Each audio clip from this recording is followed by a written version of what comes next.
বাহারাম বাদশা এ যেন সাধারণ কোনো গরু নয়, যেন বিশাল এক জীবন্ত পাহাড়। দূর থেকে এক নজর দেখলে থমকে দাঁড়াচ্ছেন মানুষ। কেউ মোবাইলে ভিডিও করছেন, কেউ ছবি তুলছেন, আবার কেউ বিস্ময়ে তাকিয়ে থাকছেন বিশাল এই প্রাণীর দিকে।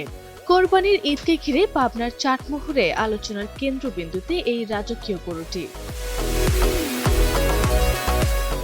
চাটমোহর উপজেলার মথুরাপুর ইউনিয়নের ছোট গুয়াখরা গ্রামের খামারি মোহাম্মদ মিনারুল ইসলামের খামারেই পালিত হচ্ছে বাহারাম বাদশা।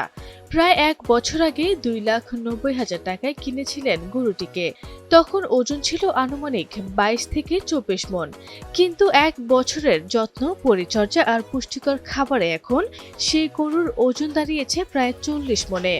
6 দাঁতের এই বিশাল গরুটির বয়স বর্তমানে প্রায় 3.5 বছর। আমার বড় ভাই মাঝে মাঝেই এরকম প্রায় বছরেই বানায়।